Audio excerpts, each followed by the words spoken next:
عبید اللہ بن عتبہ بن مسعود نے بیان کیا، ان سے زید بن خالد جہنی رضی اللہ عنہ نے بیان کیا، انہوں نے بیان کیا کہ نبی کریم صلی اللہ علیہ وسلم نے ہمیں حدیبیہ میں صبح کی نماز پڑھائی اور رات کو بارش ہو چکی تھی۔ نماز سے فارغ ہونے کے بعد آپ نے لوگوں کی طرف منہ کیا اور فرمایا، معلوم ہے تمہارے رب نے کیا فرمایا ہے؟ لوگوں نے کہا کہ اللہ اور اس کے رسول خوب جانتے ہیں۔ آپ صلی اللہ علیہ وسلم نے فرمایا کہ تمہارے رب کا ارشاد ہے کہ صبح ہوئی تو میرے کچھ بندے مجھ پر ایمان لائے اور کچھ میرے منکر ہوئے۔ جس نے کہا کہ اللہ کے فضل اور اس کی رحمت سے ہمارے لیے بارش ہوئی تو وہ میرا مومن ہے اور ستاروں کا منکر، اور جس نے کہا کہ فلاں تارے کے فلانی جگہ پر آنے سے بارش ہوئی وہ میرا منکر ہے اور ستاروں کا مومن۔ صحیح بخاری حدیث نمبر 846۔ حمید ذیلی نے خبر دی اور انہیں انس بن مالک رضی اللہ عنہ نے کہ رسول اللہ صلی اللہ علیہ وسلم نے ایک رات عشاء کی نماز میں دیر فرمائی، تقریباً آدھی رات تک، پھر آخر حجرے سے باہر تشریف لائے اور نماز کے بعد ہماری طرف منہ کیا اور فرمایا کہ دوسرے لوگ نماز پڑھ کر سو چکے، لیکن تم لوگ جب تک نماز کا انتظار کرتے رہے گویا نماز ہی میں رہے، یعنی تم کو نماز کا ثواب ملتا رہا۔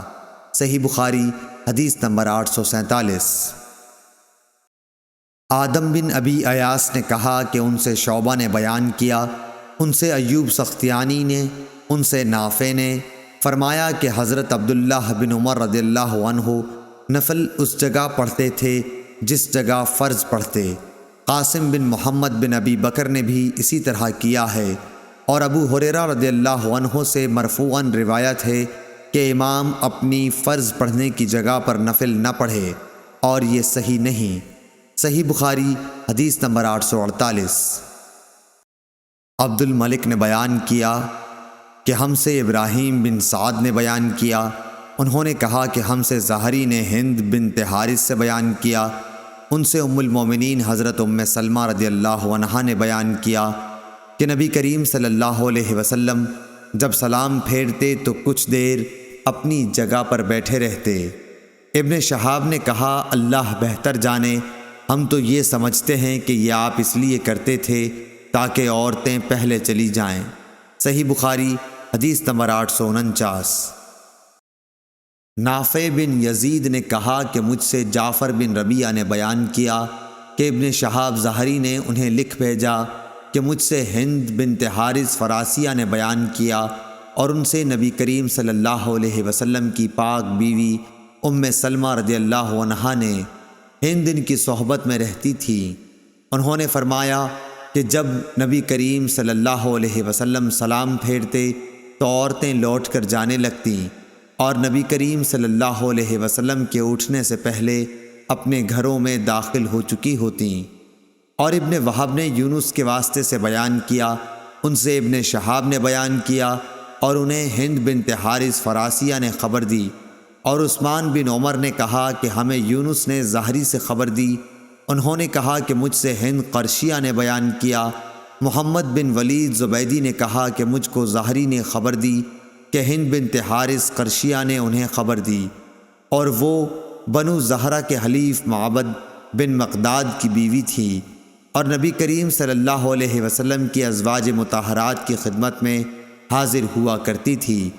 اور شعیب نے زہری سے اس حدیث کو روایت کیا، انہوں نے کہا کہ مجھ سے ہند قرشیہ نے حدیث بیان کی، اور ابن ابی عتیق نے زہری کے واسطے سے بیان کیا، اور ان سے ہند فراسیہ نے بیان کیا۔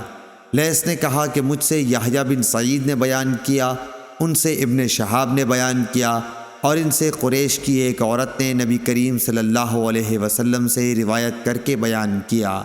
صحیح بخاری حدیث نمبر 850۔ عمر بن سعید نے کہا کہ مجھے ابن ابی ملیکہ نے خبر دی، ان سے عقبہ بن حارث رضی اللہ عنہ نے فرمایا کہ میں نے مدینہ میں نبی کریم صلی اللہ علیہ وسلم کی اقتداء میں ایک مرتبہ عصر کی نماز پڑھی۔ سلام پھیرنے کے بعد آپ صلی اللہ علیہ وسلم جلدی سے اٹھ کھڑے ہوئے اور صفوں کو چیرتے ہوئے آپ اپنی کسی بیوی کے حجرے میں گئے۔ لوگ آپ صلی اللہ علیہ وسلم کی اس تیزی کی وجہ سے گھبرا گئے۔ پھر جب آپ صلی اللہ علیہ وسلم باہر تشریف لائے اور جلدی کی وجہ سے لوگوں کے تعجب کو محسوس فرمایا تو فرمایا کہ ہمارے پاس ایک سونے کا ڈلا تقسیم کرنے سے بچ گیا تھا، مجھے اس میں دل لگا رہنا برا معلوم ہوا، میں نے اس کے بانٹ دینے کا حکم دے دیا۔ صحیح بخاری حدیث نمبر 851۔ شعبہ نے بیان کیا، انہوں نے سلیمان سے بیان کیا، ان سے عمارہ بن عمیر نے، ان سے اسود بن یزید نے بیان کیا کہ عبداللہ بن مسعود رضی اللہ عنہ نے فرمایا کہ کوئی شخص اپنی نماز میں سے کچھ بھی شیطان کا حصہ نہ لگائے، اس طرح کہ داہنی طرف ہی لوٹنا اپنے لیے ضروری قرار دے لے۔ میں نے نبی کریم صلی اللہ علیہ وسلم کو اکثر بائیں طرف سے لوٹتے دیکھا۔ صحیح بخاری حدیث نمبر 852۔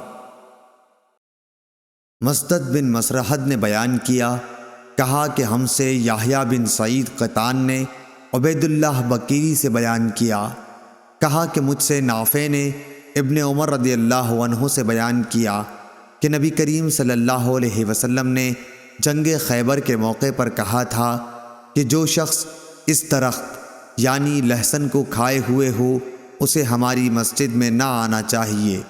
کچا لہسن یا پیاز کھانا مراد ہے کہ اس سے منہ میں بو پیدا ہو جاتی ہے۔ صحیح بخاری حدیث نمبر 853۔ ابن جریح نے خبر دی، کہا کہ مجھے عطا بن ابی رباح نے خبر دی، کہا کہ میں نے جابر بن عبداللہ انصاری رضی اللہ عنہ سے سنا کہ نبی صلی اللہ علیہ وسلم نے فرمایا کہ جو شخص یہ درخت کھائے، آپ صلی اللہ علیہ وسلم کی مراد لہسن سے تھی، تو وہ ہماری مسجد میں نہ آئے۔ عطا نے کہا میں نے جابر سے پوچھا کہ آپ کی مراد اس سے کیا تھی؟ انہوں نے جواب دیا کہ آپ کی مراد صرف کچے لہسن سے تھی۔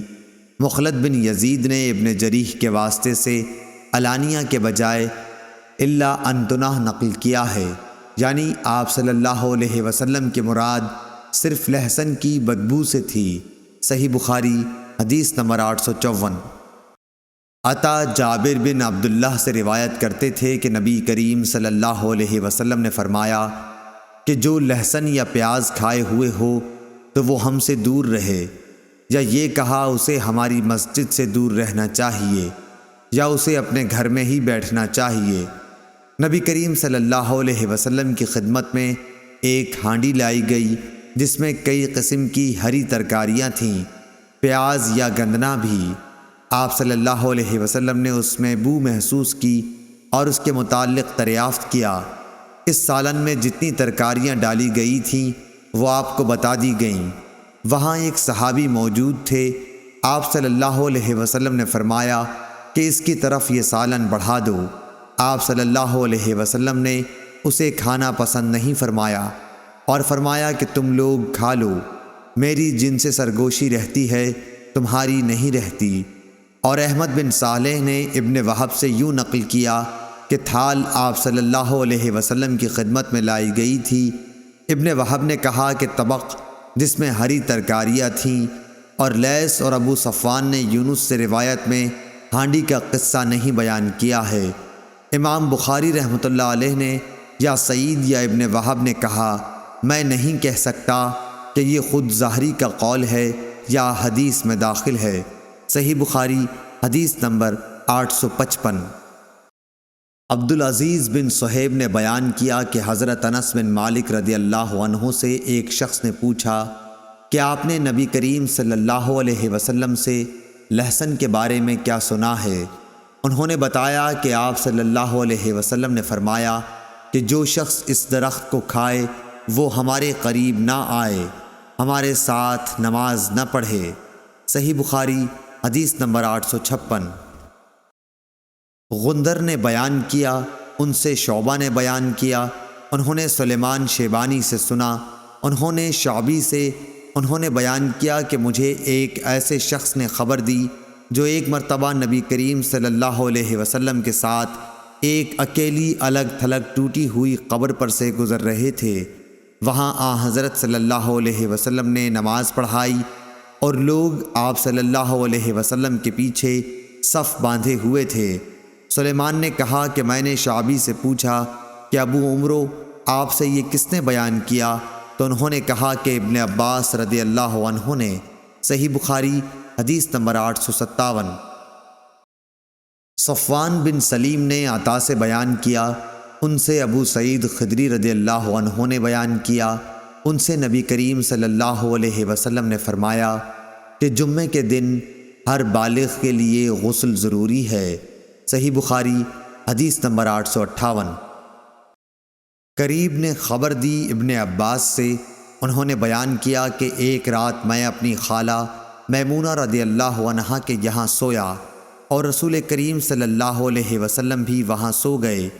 پھر رات کا ایک حصہ جب گزر گیا، آپ کھڑے ہوئے اور ایک لٹکی ہوئی مشک سے ہلکا سا وضو کیا۔ عمرو راوی حدیث نے اس وضو کو بہت ہی ہلکا بتلایا، یعنی اس میں آپ صلی اللہ علیہ وسلم نے بہت کم پانی استعمال فرمایا۔ پھر آپ صلی اللہ علیہ وسلم نماز کے لیے کھڑے ہوئے، اس کے بعد میں نے بھی اٹھ کر اسی طرح وضو کیا جیسے آپ صلی اللہ علیہ وسلم نے کیا تھا۔ پھر میں آپ کے بائیں طرف کھڑا ہو گیا، لیکن آپ صلی اللہ علیہ وسلم نے مجھے داہنی طرف پھیر دیا۔ اللہ تعالیٰ نے جتنا چاہا آپ نے نماز پڑھی، پھر آپ لیٹ رہے، پھر سو گئے، یہاں تک کہ آپ خراٹے لینے لگے۔ آخر مؤذن نے آ کر آپ کو نماز کی خبر دی اور آپ اس کے ساتھ نماز کے لیے تشریف لے گئے اور نماز پڑھائی، مگر نیا وضو نہیں کیا۔ سفیان نے کہا، ہم نے عمرو بن دینار سے کہا کہ لوگ کہتے ہیں کہ سوتے وقت آپ صلی اللہ علیہ وسلم کی صرف آنکھیں سوتی تھیں لیکن دل نہیں سوتا تھا۔ عمرو بن دینار نے جواب دیا کہ میں نے عبید بن عمیر سے سنا، وہ کہتے ہیں کہ انبیاء کا خواب بھی وہی ہوتا ہے۔ پھر عبید نے اس آیت کی تلاوت کی۔ ترجمہ: میں نے خواب دیکھا ہے کہ تمہیں ذبح کر رہا ہوں۔ صحیح بخاری حدیث نمبر 859۔ امام مالک رحمۃ اللہ علیہ نے اسحاق بن عبداللہ بن ابی طلحہ سے بیان کیا، ان سے انس بن مالک رضی اللہ عنہ نے کہ ان کی ماں اسحاق کی دادی ملیکہ رضی اللہ عنہا نے رسول اللہ صلی اللہ علیہ وسلم کو کھانے پر بلایا، جسے انہوں نے آپ صلی اللہ علیہ وسلم کے لیے بطور ضیافت تیار کیا تھا۔ آپ صلی اللہ علیہ وسلم نے کھانا کھایا، پھر فرمایا کہ چلو میں تمہیں نماز پڑھا دوں۔ ہمارے یہاں ایک بوریا تھا جو پرانا ہونے کی وجہ سے سیاہ ہو گیا تھا، میں نے اسے پانی سے صاف کیا۔ پھر رسول اللہ صلی اللہ علیہ وسلم کھڑے ہوئے اور پیچھے میرے ساتھ یتیم لڑکا ضمیرہ بن سعد کھڑا ہوا۔ میری بوڑھی دادی ملیکہ ام سلیم ہمارے پیچھے کھڑی ہوئیں۔ پھر رسول اللہ صلی اللہ علیہ وسلم نے ہمیں 2 رکعت نماز پڑھائی۔ صحیح بخاری حدیث نمبر 860۔